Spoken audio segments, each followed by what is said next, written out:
नमस्ते। स्वागत है आपका मेरे YouTube channel Poonam life mantras पे। आज हम एक बहुत इंटरेस्टिंग टॉपिक पे बात करेंगे। आज का टॉपिक है अपने जीवन के फैसले दूसरों से पूछकर कभी नहीं लेने चाहिए। अब ये क्यों ऐसा करना चाहिए, ये आपको वीडियो के एंड तक अच्छे से समझ में आ जाएगा। आप सबसे एक रिक्वेस्ट है, अगर आपको मेरा काम, आपको मेरे वीडियोस पसंद आ रहे हैं तो आप प्लीज़ मेरे चैनल को सब्सक्राइब करिए और ज़्यादा से ज़्यादा इसे शेयर कीजिए।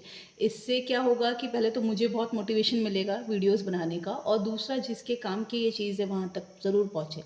ठीक है, तो स्टार्ट करते हैं आज का वीडियो।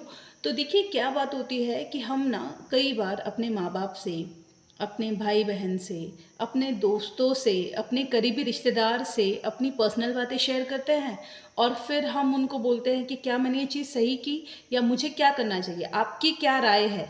तो हम जब किसी से राय मांगते हैं तो वो सामने वाला इंसान अपने पॉइंट ऑफ व्यू से हमें सब चीज़ें समझाने लग जाता है कि देखो तुम्हें ऐसा करना चाहिए, ये चीज़ अच्छी है, ये चीज़ सही रहेगी, ये रिश्तों के लिए अच्छा है, ये दूर के लिए अच्छा है, ये अभी के लिए अच्छा है, ये बात के लिए अच्छा है, ये सब चीज़ें लोग आपको समझाने लग जाते हैं। तो आप, कई बार क्या होता है कि हमेशा आप दूसरों की राय के हिसाब से अपने डिसीजंस लेते हो। ये चीज़ बहुत बड़ी गड़बड़ करते हो आप। ये गड़बड़ कैसी है ये मैं आपको समझाती हूँ। ठीक है, देखिए मैं आपको इसके लिए एक उदाहरण दूंगी। कभी आपने अपने छोटे भाई बहन के कपड़े पहने या बड़े भाई बहन के कपड़े पहने होंगे तो आपको वो कपड़े पूरी तरह फिट नहीं आए होंगे। थोड़ा बहुत लूज़ वो होगा या थोड़ा बहुत ढीला वो कपड़ा होगा। या कई बार आपने कभी किसी दूसरे के जूते पहने होंगे, तब वो जूते आपको या तो बहुत टाइट होंगे या तो आपको बहुत ढीले होंगे। तो आपने ये चीज़ नोटिस की होगी कि आपको दूसरों के कपड़े तक भी इतने परफेक्टली फिट नहीं आते हैं। तो आप मुझे ये बताइए, जब आपको कोई दूसरा इंसान कोई राय देता है कि तुम्हें ऐसा करना चाहिए, अब वो इंसान उस सिचुएशन में नहीं है जिस सिचुएशन में आप हो।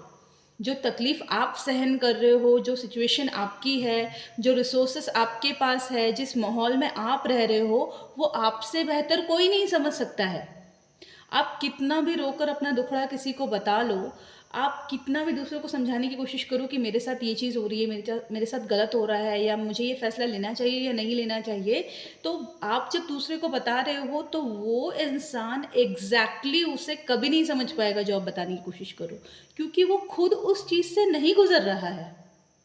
जब आपको एक चोट लगती है, आपका हाथ जला या आप कहीं गिर गए, आपको चोट लग गई, तो आपके आसपास वाले सिर्फ ये चीज़ समझ सकते हैं कि हाँ भाई इसे चोट लगी या इसे तकलीफ हो रही, लेकिन वो तकलीफ कितनी हो रही है ये सिर्फ आपको खुद को पता होता है। ये किसी और को कभी पता नहीं चलेगा, क्योंकि वो खुद उस तकलीफ को नहीं झेल रहा है। तो जब आप किसी से भी कोई राय मांगे तो सबसे पहले तो आप ये खुद के माइंड में क्लियर कीजिए कि मैं किसी से राय अगर लूँ तो सामने वाला इंसान जो होगा वो अपनी पोजीशन के हिसाब से मुझे राय देने वाला है। अगर आप अपने माँ बाप से राय मांगोगे तो अपने माँ बाप, आपके जो माँ बाप होंगे वो माँ बाप सोसाइटी के हिसाब से आपको राय देंगे। आपके रिश्तेदारों से आप राय मांगोगे तो वो अपने पॉइंट ऑफ व्यू से आपको राय देंगे। उनके लिए जो सही है उस हिसाब से वो आपको राय देने वाले हैं, लेकिन आपके लिए क्या सही है ये सिर्फ आप ही डिसाइड कर सकते हो। हम कोई भी रिश्ता ले लें, वो हस्बैंड वाइफ का रिश्ता हो, माँ बाप का रिश्ता हो, सास बहू का रिश्ता हो, कैसा भी रिश्ता हो, एक्स वाई जेड कोई भी रिश्ता हो, आप जिस तकलीफ में हो वो सिर्फ आप समझ सकते हो। तो आपको अगर आपकी लाइफ में चेंजेस करने हैं तो जो भी फैसले आपको लेने हैं वो आपको खुद लेने होंगे।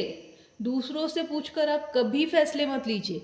जब आप दूसरों से पूछकर फैसले लेते हो तो आगे जब उसका रिजल्ट मिलता है तो हो सकता है उस वक्त वो इंसान आपके आसपास नहीं रहे जिससे पूछकर आपने फैसला लिया है, और उसका रिजल्ट तो आपको खुद भुगतना है। तो कल को जब आप अपने मर्जी से कोई फैसला लोगे तो आपके ऊपर कोई बंदूक नहीं होगी, और जो भी अंजाम होगा वो आप बहुत खुशी खुशी उसे हैंडल कर लोगे।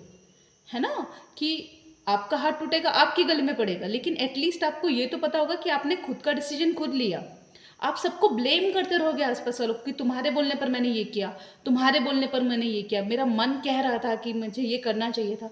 तो जो आपका मन, जो आपकी अंतरात्मा आपको गाइड करती है, जिस शक्ति में आप मानते हो वो शक्ति जो आपको गाइड करती है, उसे फॉलो कीजिए और अपने लाइफ के फैसले खुद लीजिए।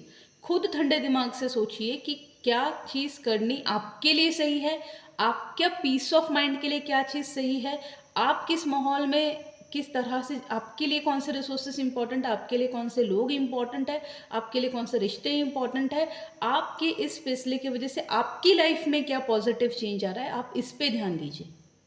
ना कि लोग क्या कहेंगे या समाज क्या कहेगा, या ये समाज के चक्कर में, रीति रिवाज के चक्कर में आप अगर पढ़ के अपने रिश्तों को निभाओगे और अपने रिश्तों को गलत जगह पर निभाओगे तो इस सब चीज़ों से गड़बड़ होने वाली है। आपको ये चीज़ सोचनी है कि कौन सी चीज़ मुझे पीस ऑफ माइंड दे रही है। सबसे ज़्यादा ज़रूरी चीज़ आज जो किसी भी इंसान के लिए, वो है आपकी मानसिक शांति, आपका पीस ऑफ माइंड। आप अपने पीस ऑफ माइंड के लिए जो बन पड़ता है करिए, बिना किसी की राय लिए। आप पाएंगे कि थोड़ी तकलीफ आपको अपने चुने हुए रास्ते पर आ सकती है, लेकिन at least you will be happy. आप खुश रहोगे कि जो डिसीजन आपने लिया खुद के बलबूते पे लिया, किसी से पूछ के नहीं लिया, और ब्लेम गेम से आप बच पाओगे।